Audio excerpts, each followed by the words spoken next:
All right, today we're going to tackle a concept that sounds, well, pretty intimidating. Hoehnke categories. I know, it's a mouthful.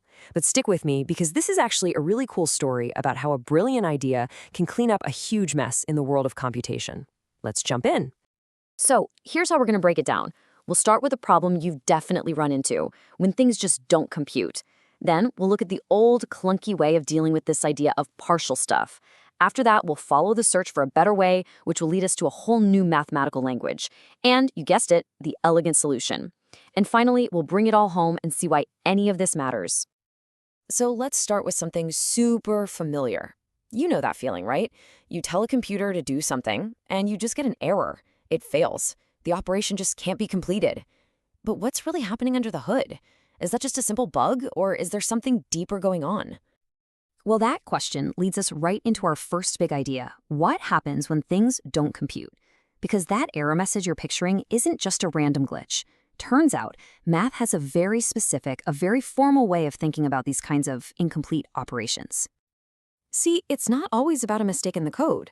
On a really fundamental level, some things you might ask a computer to do just can't be done. The classic example is dividing by zero. It's not that your calculator is broken, the operation itself is just undefined for that input. And that's exactly what mathematicians call a partial operation. It's this core idea that we need a way to talk about. And that brings us to the problem with partial. I mean, how do you even build a solid, logical system to describe things that are, by their very nature, incomplete? For a long time, the go-to tool for this was something called partial algebras. But as we're about to see, that tool was kind of clunky. So, here's the main idea behind that old approach. Partial algebras are basically mathematical systems, with sets and rules. But with a special twist, the operations are allowed to fail sometimes. It's a whole framework designed specifically to handle those cases where you don't get an answer, instead of just pretending they don't exist. This really breaks it down nicely. On the left, you've got total algebras. This is the math we're all used to. 2 plus 3 is always 5. No exceptions. The operation is always defined. But on the right, you have partial algebras. And division is the perfect example. Yeah, 10 divided by 2 works just fine, but 10 divided by 0? Nope, the operation is not always defined, it's partial. Okay, but here's the rub. The concept seems pretty simple, but the actual math behind partial algebras was, to put it mildly, a mess. It was just super complicated. You'd have these core ideas that would get split into a bunch of slightly different versions, which made it a real headache to work with. So even though they were really fundamental, trying to build a clean, simple set of rules for them was a huge challenge.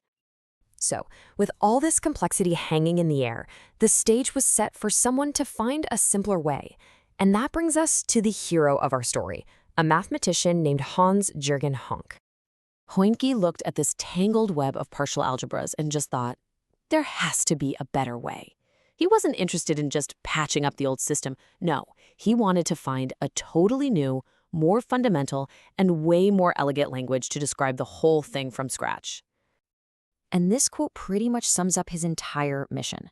The key phrase here is element-free language. Now, what does that mean? It means instead of getting bogged down with the individual pieces, the specific numbers like 2 or 5, he wanted to describe the big picture, the rules of the game itself, the structure of the system, and how all the operations relate to each other. But yeah, I know what you're probably thinking. An element-free language? How on earth do you talk about a system without actually talking about the stuff that's in it? Well, to pull this off, Hoehnke had to reach for a really powerful, really abstract branch of math. And that brings us to our next section, where we see him grabbing a new toolkit, category theory.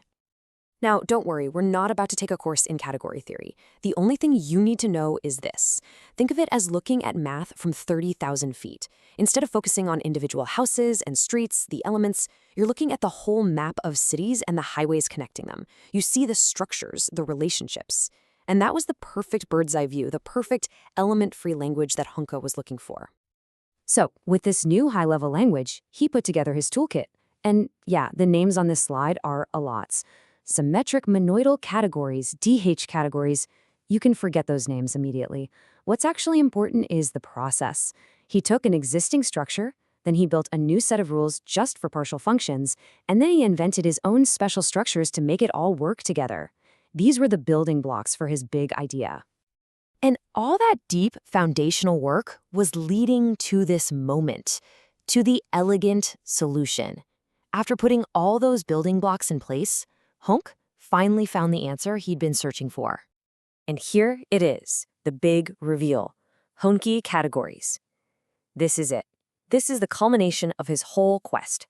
It's a clean, simple set of rules, a framework that's totally element-free and gives us a unified way to describe partial algebras.